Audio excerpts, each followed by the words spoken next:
Kita kembali lagi di dalam bagian yang kedua, di dalam materi kita. Bagian yang pertama, tadi atau kapan kalian mengaksesnya adalah sekitar 50 menit kita sudah belajar tentang isu kristologis pada zaman modern, ya, abad 1920. Nah, pada bagian yang kedua ini, di dalam beberapa menit ke depan, ya, tidak lama kita akan membahas tentang sebuah topik yang juga penting di dalam kehidupan Tuhan kita, Tuhan Yesus, yaitu ketika dikatakan dia dikandung oleh Roh Kudus dan lahir dari anak perawan Maria. Ya, dikandung oleh Roh Kudus di dalam kandungan dari perawan Maria. Ya, wow, ini topiknya juga seringkali dipertanyakan dan tentu saja diragukan, ya, sangat diragukan kebenarannya, otentisitasnya maupun kemungkinannya oleh tentu saja oleh orang-orang yang tidak percaya dan mungkin dari agama-agama dan kepercayaan yang lain. Ya, mari kita berdoa sekali lagi di dalam bagian yang kedua ini. Bapa di surga, Engkau sudah bekerja dengan luar biasa melalui ketetapan-Mu, rencana-Mu, dan melalui pekerjaan daripada Roh-Mu yang kudus. Maka pribadi yang kedua, Sang Putra Tunggal-Mu, Tuhan kami, Tuhan Yesus Kristus, telah di dalam sejarah dikandung oleh kuasa Roh Kudus di dalam kandungan Bunda Allah Sang Perawan Maria. Kiranya Engkau menolong kami untuk memahami akan kebenaran ini, menerimanya dengan iman kami, dan menghidupi signifikansinya bagi kehidupan kami sehari-hari. Di dalam satu nama, Tuhan Yesus Kristus, Tuhan dan Juru Selamat kami berdoa. Amin.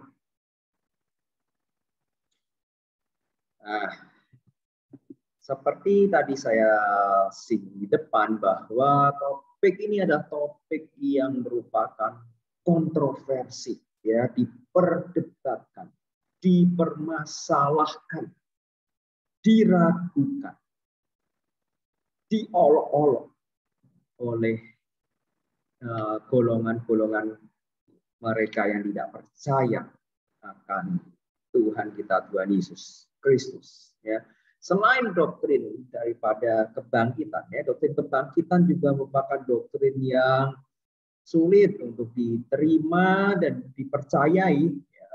Tentu saja untuk diterima itu sebenarnya bisa saja, ya.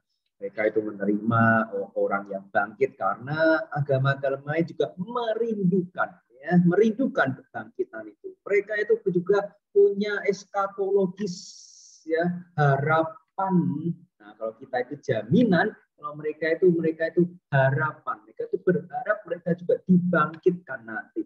Nah, walaupun mereka itu berharap dibangkitkan, tapi ketika mendengar cerita ajaran bahwa Yesus adalah manusia Allah atau Allah manusia yang bangkit, mereka tidak mau percaya.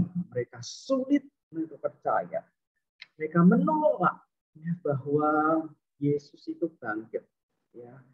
Mereka bisa menerima bahwa Sang Nabi Isa Al-Masih alaihi wassalam itu adalah manusia yang mulia yang akan menjadi hakim di akhir zaman. Ya, tetapi kemudian apakah Sang Nabi Isa itu dibangkitkan, ya, atau bangkit pada hari yang ketiga? Mereka menolaknya. Mereka tidak mau percaya akan doktrin kebangkitan. Nah, selain doktrin kebangkitan yang tidak mau mereka percayai, mereka juga tidak mau atau sulit untuk mempercayai doktrin bahwa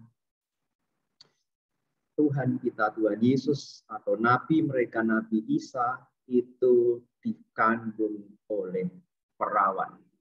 Ya, nah doktrin ini tentu saja memiliki signifikansi atau kepentingan. Ya, signifikansi itu kepentingan, yaitu menjadi ujian atau tes apakah kita itu bisa menerima dan percaya hal-hal yang supranatural, atau ya menyambung dari materi kita sebelumnya bahwa teologi atau pemikiran filosofis dan teologis dari abad modern telah menjauhkan atau memisahkan atau menghancurkan kepercayaan manusia akan hal-hal supranatural.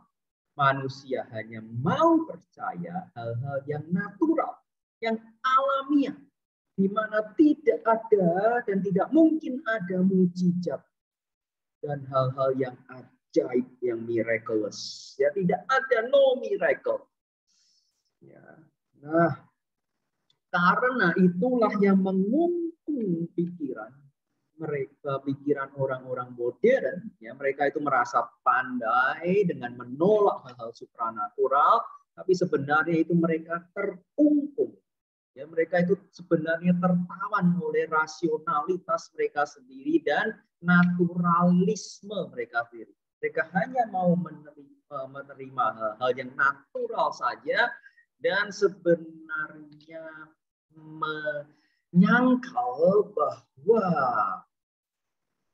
hidup ini ya bukan hanya sekedar hidup yang natural, tapi hidup yang natural ini disebabkan karena adanya keberadaan Allah yang supranatural itu yang memimpin, mengadakan, dan memelihara dunia yang natural ini.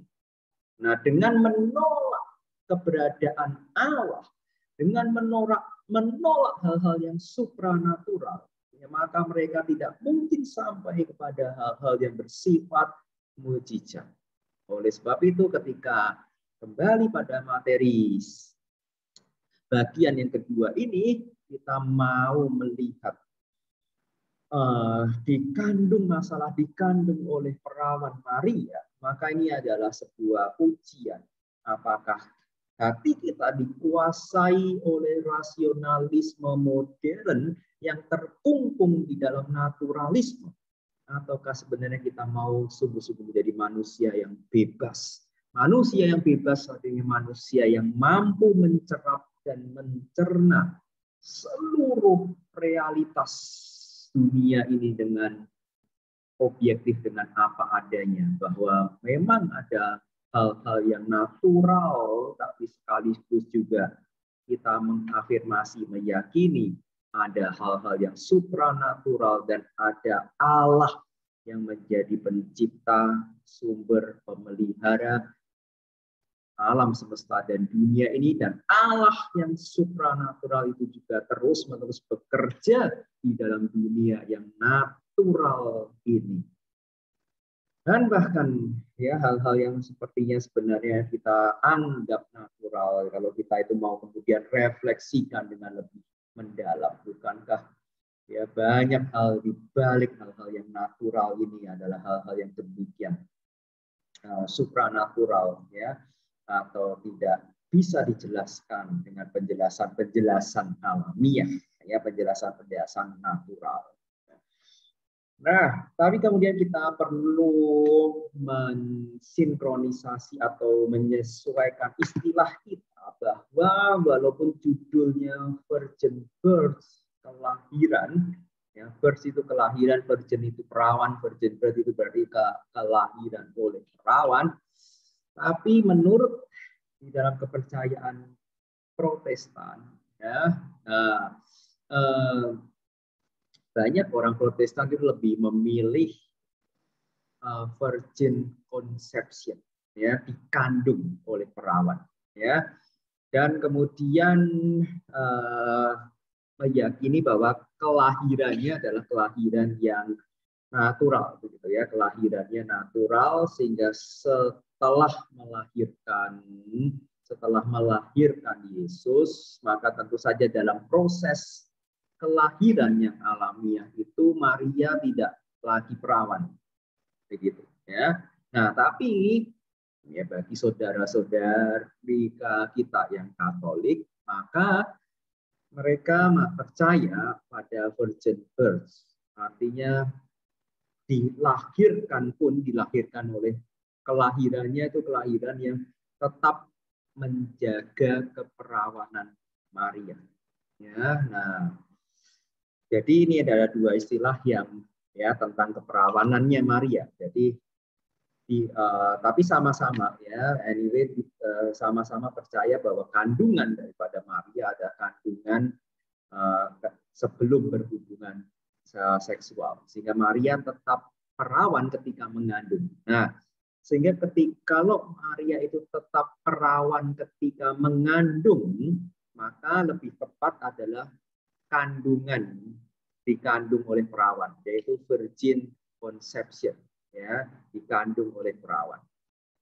Tapi kalau masalah birth, masalah kelahirannya, nah ini ada dua kubu, ya, apakah ketika melahirkan atau sesudah melahirkan Maria itu masih perawan atau tidak, ya, karena tentu saja selaput darah yang ya menandai keperawanan itu pasti robek, pasti hancur ketika terjadi kelahiran, ya, proses kelahiran yang normal, ya, sehingga tidak tepat kalau mengatakan virgin birth, kelahirannya itu masih perawan, ya. Nah, oke. Sekali lagi, dua bagian referensi Alkitab tentang kandungan atau Maria yang mengandung Yesus itu perawan, itu tercatat tentu saja di dalam Matius pasal 1 dan Lukas pasal 1. Ya. Matius pasal 1 itu berbunyi ayat 18 khususnya, kelahiran Yesus Kristus adalah sebagai berikut. Pada waktu Maria ibunya bertunangan dengan Yusuf, ternyata ia mengandung dari Roh Kudus. Ya, perhatikan, ternyata ia mengandung dari Roh Kudus sebelum mereka hidup atau berelasi sebagai suami istri. Sebelum Yusuf dan Maria hidup atau melakukan kontak atau relasi seksual sebagai suami istri, ternyata Maria mengandung dari Roh Kudus. Ya, nah, sehingga Maria masih perawan pada saat mengandung. Ini Matius 1. Ya, Lukas pasal 1. Ya, Lukas pasal 1 adalah ayat yang ke-31 sampai 38. Ayat 31 sampai 38. Sesungguhnya engkau akan mengandung dan akan melahirkan seorang anak laki-laki dan hendaklah engkau menamai dia Yesus. Ia akan menjadi besar dan akan disebut anak Allah yang maha tinggi. Dan Tuhan Allah akan mengaruniakan kepadanya tahta Daud bapa leluhurnya, dan ia akan menjadi raja atas keturunan Yakub sampai selama-lamanya, dan kerajaannya tidak akan berkesudahan. Kata Maria kepada Gabriel atau malaikat itu, bagaimana hal itu mungkin terjadi karena aku belum bersuami? Dan jelas Maria itu menanyakan, karena aku belum berhubungan seks sama sekali dengan siapapun pria. Ya, nah, kecuali Maria itu pernah ya, berhubungan seks sebelumnya, ya, maka Maria itu tidak mungkin menanyakan ini. Ya, nah, tapi kalau Maria sampai menanyakan bagaimana hal itu mungkin, jelas Maria itu perawan. Jelas Maria belum pernah sama sekali yang hidup dengan tidak benar, ya, dan mungkin pernah berhubungan seks sebelumnya, ya, dengan seorang pria atau pemuda yang lain, ya, sehingga ya kemudian dalam hati, oh ya kayaknya pasti itu, ya, Kayaknya pas itu, aduh kok kejadian, kok jadi hamil. Nah, ya, Maria dengan yakin, dengan langsung bertanya, bagaimana mungkin itu terjadi? Ya, karena jelas dia itu, ya, karena jelas dia itu masih perawan, dia belum pernah ya, berhubungan seksual sama sekali, ya, sehingga dia bertanya itu. Ya, jawab malaikat itu kepadanya. Ini sumber kandungannya. Roh Kudus. Roh Kudus akan turun atasmu. Dan kuasa. Ya, kuasa supranatural ini. Kuasa Allah yang maha tinggi akan menaungi engkau. Jadi kandungannya bukan hasil hubungan seksual, bukan hasil pertemuan sel telur, sel sperma, ya, dari Maria dan Yusuf atau dari siapapun juga, ya, tapi dari Roh Kudus. Roh Kudus akan turun atasmu, ya, akan turun atasmu, dan kuasa Allah yang maha kuasa itu akan menaungi engkau, akan membuat itu mungkin. Ya, sebab itu anak yang akan kau lahirkan akan disebut kudus. Kudus itu berarti terpisah, berbeda total dari yang lain, itu kudus. Ya. Nah, sehingga anak itu, baik itu dari prosesnya, baik proses kelahiran maupun juga siapa hakikat daripada anak itu kudus. Ya, kudus berarti sekali lagi berbeda total dari yang lain. Ya, kudus dan koma anak Allah. Ya, Yesuslah anak Allah. Yesuslah sang firman hidup itu yang menjadi manusia. Dan kemudian malaikat itu melanjutkan, sesungguhnya Elizabeth, ya, tantemu atau sanakmu itu pun sedang mengandung seorang anak laki-laki pada hari tuanya, dan juga ada pekerjaan Allah yang lain, ya, yang juga supranatural yang membuat Elizabeth itu, ya, bisa mengandung kembali walaupun dia sudah tua, walaupun dia mandul sebelumnya. Nah, sama seperti, ya, kelahiran daripada Ishak, ya, melalui Sarah yang juga sudah tua, ya, mandul selama ini. Tapi berbeda dengan Yesus yang adalah kudus, yang terpisah total, maka kandungan dari Sarah masih merupakan hasil dari hubungan seksual dengan Abraham walaupun pada masa tua. Ya, kandungan daripada Elizabeth masih merupakan hasil daripada hubungan seksual dengan Zakaria walaupun pada usia tuanya, ya, walaupun Elizabeth mandul, Sarah mandul, tapi itu semua pekerjaan supranatural Allah juga yang sanggup bekerja membuka kemandulan daripada seorang wanita untuk bisa melahirkan, ya. Dan dikatakan inilah bulan yang ke-6 bagi dia. Harinya Elizabeth sudah memasuki bulan ke-6 mengandung Yohanes Pembaptis, ya. Yang disebut mandul itu, ya. Nah, Elizabeth yang mandul saja yang tetap bisa mengandung, ya, dan akan melahirkan Yohanes Pembaptis. Ya, maka dikatakan, ya, Maria, ya, kamu juga bisa percaya, ya, kamu bisa. Dan dikatakan kemudian malaikat Gabriel melanjutkan, sebab bagi Allah tidak ada yang mustahil. Sebab bagi Allah tidak ada mustahil. Ini kalimat ini di atas, ya, di atas kepala Bapak, ya. Tidak ada yang mustahil bagi Allah. Kata Maria, sesungguhnya aku ini adalah hamba Tuhan. Jadilah padaku menurut perkataan itu. Ini adalah iman yang luar biasa daripada Maria, yang bersedia menerima berita itu dan menjalani kehidupan sebagai hamba Tuhan.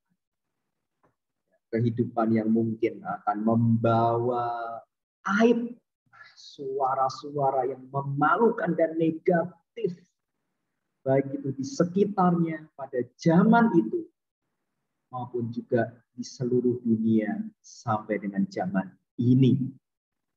Masih banyak orang-orang yang menghina Maria ya, dan meragukan bagaimana mungkin itu terjadi. Itulah 2 ayat ya yang menunjukkan bahwa Maria mengandung oleh Roh Kudus. Kuasa Allah menaungi Maria, bekerja di dalam diri, tubuh, dan kandungan Maria, dan menjadikan adanya janin atau bayi Yesus di dalam kandungan Maria yang masih perawan, tanpa hubungan suami istri atau hubungan seksual apapun. Nah, sekali lagi tadi malaikat Gabriel mengkaitkan proses terjadinya kandungan yang supranatural dari Roh Kudus ini oleh kuasa Allah yang Maha Tinggi dengan siapa pribadi yang ada di dalam kandungan itu, yaitu anak Allah, ya, yaitu Yesus anak Allah yang kerajaannya tidak akan berkesudahan. Nah, ini luar biasa sekali, ini indah sekali. Proses terjadinya kandungan ini. Jadi doktrin virgin birth atau virgin conception ini berkaitan erat dengan pribadi Yesus, the Son of God, the God and man, the man and God. Ya, nah, jadi ini doktrin ini sangat signifikan ya untuk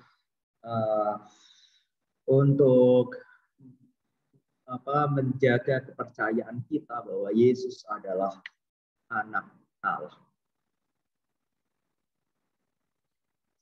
Sehingga di dalam akhir abad 20, awal abad 20, di mana teologi itu masih dikungkung oleh filsafat modernisme yang rasional dan humanis, naturalistik, ya, maka ini menjadi perdebatan di dalam teolog-teolog yang masih setia kepada iman yang sejati, masih setia kepada Alkitab, dengan teolog-teolog liberal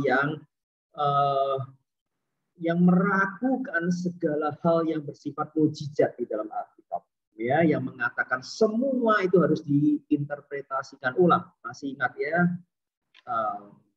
pembahasan terakhir tentang demitologisasi dari Rudolf Bultmann ya di dalam topik sebelumnya. Rudolf Bultmann mengatakan semua cerita-cerita mukjizat di dalam Alkitab ya tidak usah dibuang ya, karena itu punya ajaran moral yang baik, yang berguna, tapi harus diinterpretasikan ulang. Ya, harus didemitologisasi, harus dihilangkan dari mitos-mitos, ditafsirkan ulang. Ini makna sebenarnya, ya, pengajaran moralnya apa. Nah, ini seperti membaca semua kisah-kisah legenda-legenda ya, rakyat di seluruh suku-suku bangsa.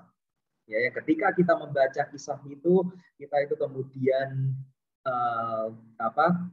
tidak percaya bahwa itu sungguh-sungguh terjadi, tapi kemudian kita itu mencari makna, simbol-simbol yang tersembunyi, makna yang tersembunyi di balik kisah itu.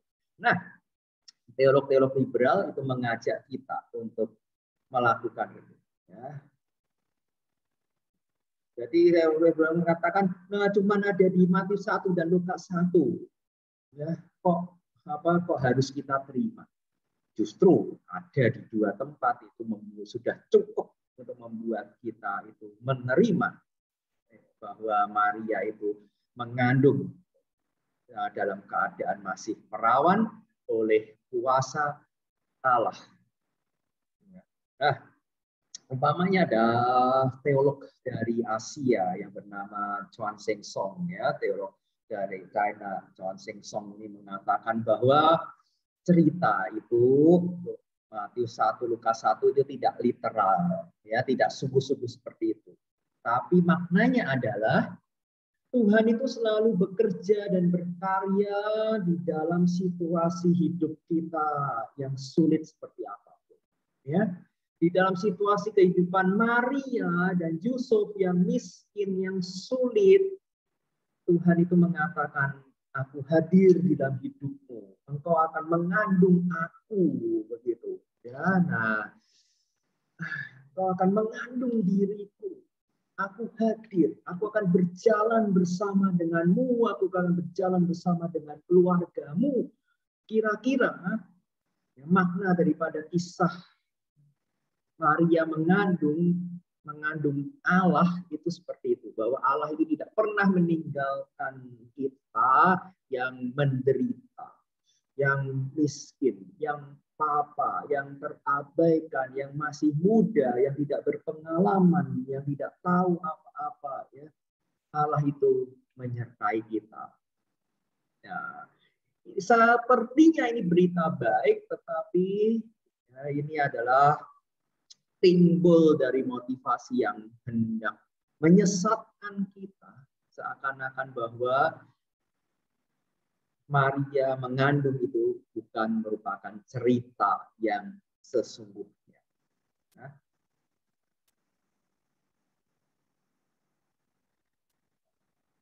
oke, ketika kita masuk di dalam kebenaran bahwa Roh Kudus akan menaungi engkau,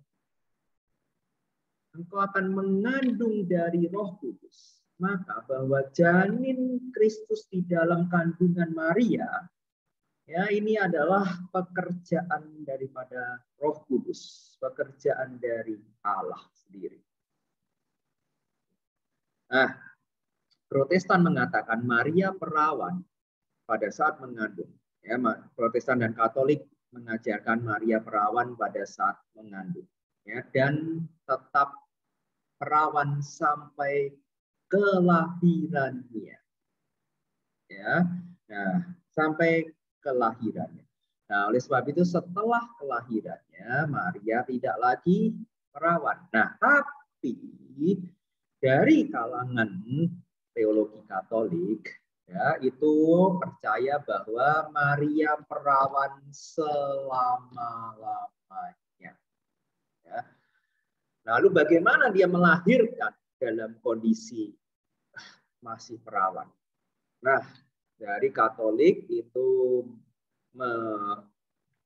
mengajarkan bahwa bayi Kristus itu ya secara supranatural juga, jadi bukan hanya kan mengandungnya tapi juga kelahirannya. Protestan tidak menerima itu kenapa? Karena dasar Alkitabnya tidak ada. Ya, dasar Alkitab yang ada adalah proses mengandungnya. Nah, jadi Protestan itu kan maunya sola scriptura, ya, dengan teliti sekali apa yang memang ada di Alkitab itulah yang diajarkan kepada gereja. Yang tidak ada di dalam Alkitab tidak berani didoktrinasi atau dikukuhkan sebagai ini pasti, ya, ajarannya seperti ini, tidak, ya. Alkitab di dalam Matius 1 dan Lukas 1 itu dengan tegas memang meyakinkan bahwa Maria mengandung ketika masih perawan. Nah, tapi dengan tegas pula membatasi proses supranatural itu adalah pada mengandungnya. Ya, pada mengandungnya. Ya, sehingga tidak kemudian tidak teolog Protestan tidak berani lebih jauh, ya, sampai kepada melahirkannya. Nah, sedangkan teolog Katolik kemudian memperpanjang jangkauan keperawanan Maria, yaitu sampai kepada kelahirannya, bahkan sampai selama-lamanya. Nah, sehingga kelahiran Yesus lalu bagaimana? Nah, seperti kemudian Allah itu mengadakan operasi sesar, ya, yang supranatural, yang ilahi, ya, seperti kandungan Yesus itu kemudian melewati rahim dan perut Maria dan kemudian lahir, begitu, Ya, ada salah satu film Tuhan Yesus yang menunjukkan adegan itu. Ya, saya pernah menontonnya, saya sekarang sedang lupa judul ya. Tetapi film itu, nah itu pasti muncul dari pemahaman teologis seperti itu ya, bahwa Maria tidak melahirkannya tidak normal, tidak melewati vagina atau liang peranakan ya, tetapi langsung dari perutnya itu tembus begitu ya. Nah, sehingga bagi teolog Katolik itu mereka percaya akan perpetual ya, perpetual itu selama-lamanya, perpetual virginity of Mary. Karena mereka percaya kemudian Maria tidak lagi berhubungan seksual ya, Maria perawan selama-lamanya ya, dan kemudian menegaskan dalam frasa bahasa Latin ante partum, in partu, es post partum. Ya, before the birth, in the birth, and after the birth, Mary is virgin forever. Ya, nah sehingga saudara-saudara Yesus yang disebut paling tidak ada 5, paling tidak itu berarti minimal ada 5, di mana itu di Markus pasal 6, Markus pasal 6 ayat 3. Ya, Markus pasal 6 ayat 3 itu orang-orang di Nazaret, di kampungnya Yesus, ya kan, mereka kan kenal keluarganya Yesus, ya.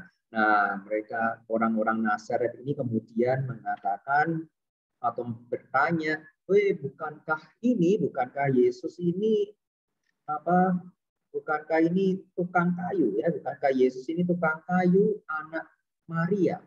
Nah, tidak disebut anak Yusuf, ya, karena mereka tahu nih Maria mengandung sebelum ya menikah dengan Yusuf, ya, sehingga walaupun tradisi hari itu tradisi yang sangat patriarkal, ya, pasti sampai dengan hari ini sangat patriarkal, artinya seorang manusia, seorang anak itu disebut menurut lini garis ayahnya, ya, menurut nama ayahnya. Biasanya disebut Yesaya bin siapa, ya, bin siapa, bin siapa. Nah, untuk kasus Yesus, jadi luar biasa. Markus 6 ayat 3, orang-orang Nazaret, yaitu masih sampai dengan Yesus besar pun masih menggosip, ya, menggosipkan Maria.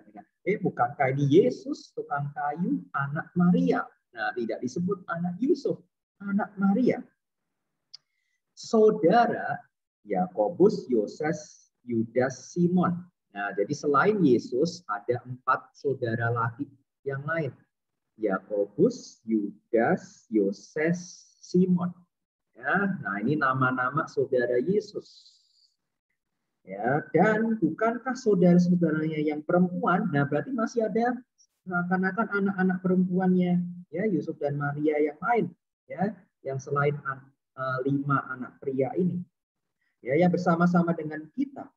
Lalu mereka kecewa dan menolak Yesus, ya. Mereka menolak Yesus, menolak ajaran Yesus, mereka menolak percaya pada Yesus karena merasa bahwa Yesus ini teman sekampungnya, anak haram, anaknya Maria, ya, bukan anaknya Yusuf, ya, ini saudara-saudaranya, Yohanes, Yoses, Yudas, Simon ada sama kita, ini saudara-saudara ceweknya ini, ya, masih ada sama-sama kita. Nah, lihat budaya patriarkal, anak-anak ceweknya tidak disebut nama-namanya, ya, dia disebut saudara-saudara prianya. Nah, ya. Nah, sehingga Protestan percaya bahwa kemudian setelah Maria itu melahirkan Yesus, ya, setelah Maria itu melahirkan Yesus, maka kemudian Maria tetap kemudian seperti suami istri normal, Maria berhubungan seksual dengan Yusuf suaminya dan kemudian melahirkan anak-anak yang lain tadi, ya, melahirkan Yakobus, Yoses, Yudas, Simon, dan anak-anak ceweknya yang tidak disebutkan, ya. Nah, tapi dari Katolik tidak percaya itu, ya. Menurut Katolik itu saudara-saudara, keponakan-keponakan daripada Maria, ya, yang disebut saudara-saudaranya. Ya. Nah, jadi itu sedikit perbedaan ya, perbedaan minor yang tidak menyebabkan ya perbedaan tentang siapa Yesusnya ya, tapi ini perbedaan-perbedaan tentang hal-hal yang tidak begitu esensial ya antara Protestan dan Katolik. Lalu ya pentingnya apa ya? Pentingnya tadi Bapak sudah pentingnya yang paling utama Bapak sudah singgung di depan, yaitu kepercayaan kita. Nah, bahwa Yesus dikandung oleh Roh Kudus, Allah seperti meminjam saja kandungan Maria dan Allah bekerja dengan caranya sendiri, dengan kuasanya sendiri, yang menaruh janin dan kandungan itu di dalam rahim Maria. Nah, ini berkaitan erat atau ini memvalidasi, meyakinkan dan menjamin bahwa kandungan ini adalah sungguh-sungguh Allah yang menjadi manusia. Karena ini kandungan ini tidak ada unsur, ya, tidak ada unsur manusia sedikit pun, tidak ada unsur hubungan seksual manusia, tidak ada unsur sel telur Maria, tidak ada unsur sperma dari siapapun. Ya, kandungan ini oleh Roh Kudus dari kuasa Allah. Ya, sehingga ini menjamin bahwa yang dikandung adalah Sang Logos, the Son of God, the only begotten Son of God, anak tunggal yang terkasih dari Allah. Nah, jadi ini esensial, ini penting untuk percaya doktrin virgin birth atau virgin conception ini. Karena ini akan menyatakan, meneguhkan Yesus itu siapa. Ya. Nah.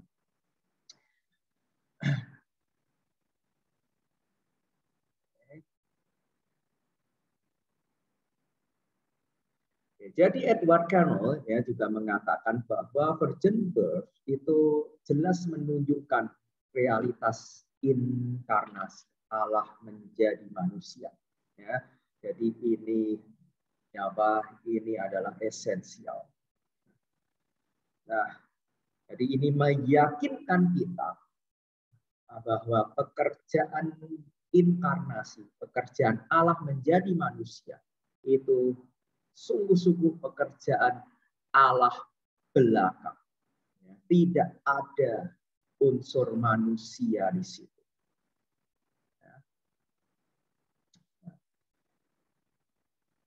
Bukti-bukti Alkitabiah. Bukti-bukti Alkitabiah tadi Matius 1 ayat 18 sudah Bapak bacakan. Lukas 1 sudah Bapak bacakan. Ya, di dalam keduanya dari Perjanjian Baru. Nah, selain juga ada bukti-bukti Alkitabiah dari nubuat Perjanjian Lama, yaitu dari Yesaya 7 ayat 14, bahwa anak darah itu mengandung dan anak itu akan disebut Immanuel. Ya, Yesaya pasal 7 ayat 14. Sebab itu Tuhan sendirilah yang akan memberikan kepadamu suatu pertanda. Sesungguhnya seorang perempuan muda mengandung dan akan melahirkan seorang anak laki-laki. Dan ia akan menamakan dia Immanuel, Allah beserta kita. Ya, Yesaya pasal 7 ayat 14 dan kemudian juga ya Yesaya Yesaya pasal 9 ya, Yesaya pasal 9 ayat 5 sampai 6, sebab seorang anak telah lahir untuk kita, ya, seorang putra telah diberikan untuk kita, dan seterusnya ya, yang setiap hari Natal hampir pasti dikumandangkan ya di dalam lagu-lagu khotbah-khotbah Natal seorang anak diberikan untuk kita, seorang putra telah dilahirkan untuk kita. Ya, maka ya, bagi kita, kalau Alkitab itu sudah menyatakan minimal 2 kali di Matius 1 dan Lukas 1, ya, dengan dukungan bagian-bagian yang lain di dalam Perjanjian Lama, maka itu sudah cukup. Ya, sudah cukup bukti untuk mengimani dan mengamini bahwa itu adalah fakta yang terjadi.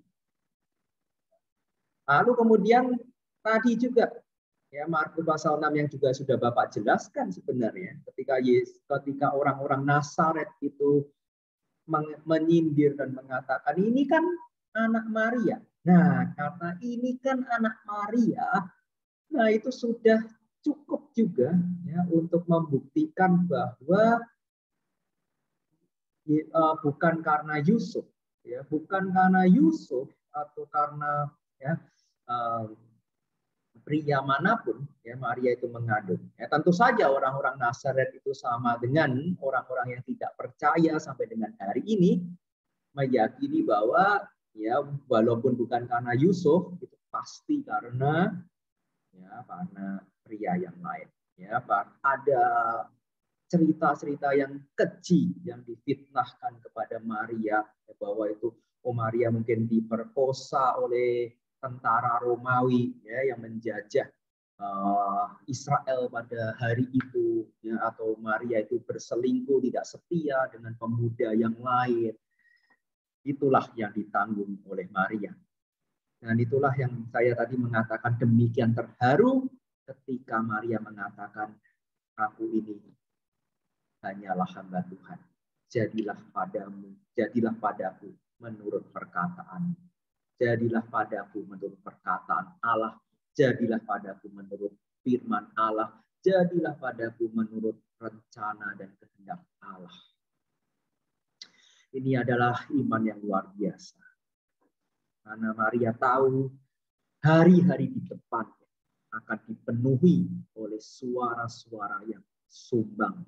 Suara-suara yang sangat merendahkan dan menghina dia sebagai seorang wanita dan bunda Allah.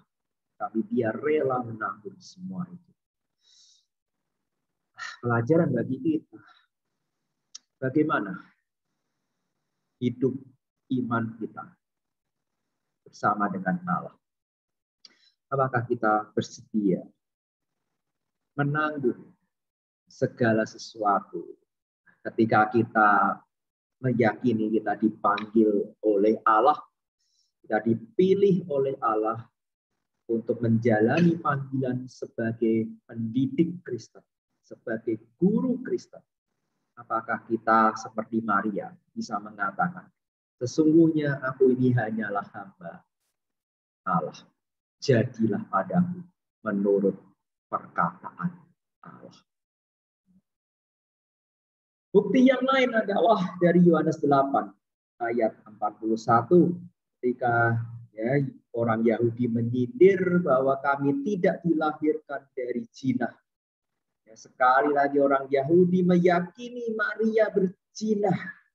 Ya, ini perkataan-perkataan yang terus melukai Maria maupun juga ya melukai Yesus tentu saja. Inilah penderitaan yang juga Yesus alami sepanjang hidupnya sebagai hamba Allah yang menderita. Ya. Nah, sampai ya di sini ya seluruh materi kita dan kita siap untuk UTS ya. Minggu depan kita akan menjalankan ujian tengah semester ya, dan kemudian 2 minggu lagi kita akan masuk di dalam stages atau tahap-tahap hidup Yesus, humiliation, exaltation, perendahan dirinya dan pemuliaannya, kehidupan, penderitaan, kematiannya, dan kebangkitan, kenaikannya ke surga dan kedatangan Kristus kedua kalinya. Semua ini tahap kehidupan dan karya Yesus ini akan menjadi bagian kita yang kedua setelah UTS. Jadi Sebelum UTS adalah tentang pribadi Yesus, unipersonalitasnya sampai kelahiran dari perawan Maria. Ini adalah tentang pribadi Yesus, dan mulai setelah UTS kita masuk dalam karya daripada Yesus.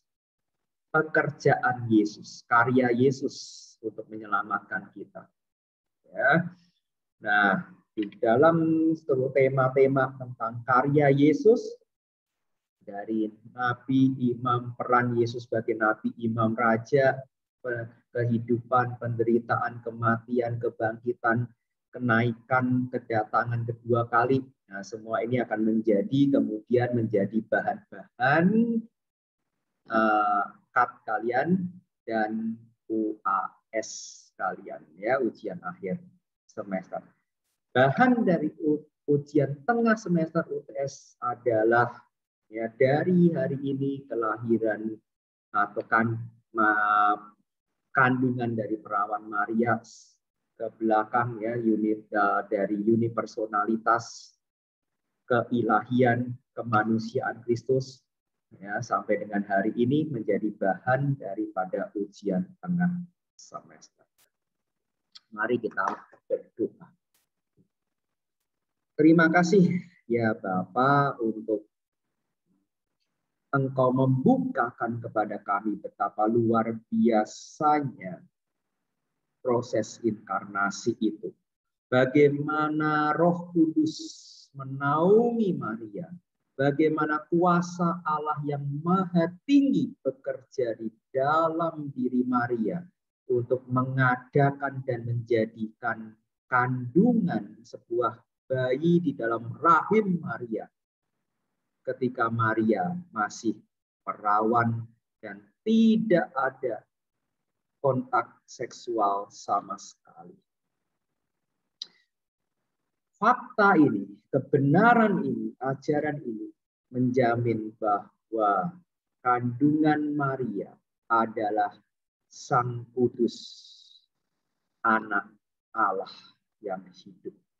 Firman yang hidup itulah, Allah yang menjadi manusia itulah. Ini adalah semuanya pekerjaan Allah yang luar biasa. Yang Tuhan, pekerjaan Allah yang luar biasa itulah yang juga bekerja di dalam diri kami, memanggil kami sebagai pendidik-pendidik Kristen. Dan sama seperti Maria, ketika mendapatkan panggilan Allah yang tidak mudah diterima, yang sulit untuk dijalani, Maria hanya mengatakan, sesungguhnya aku ini adalah hamba Allah. Sesungguhnya aku adalah hamba Tuhan, jadilah padaku menurut perkataan Allah.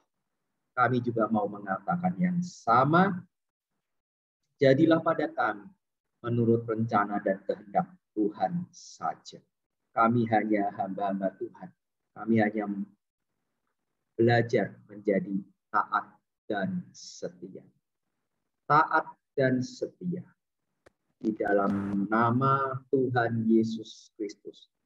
Allah yang menjadi manusia. Tuhan dan Juru Selamat kami. Kami berdoa. Amin. Ya. Sampai ketemu lagi setelah UTS. I love you all and God bless you all.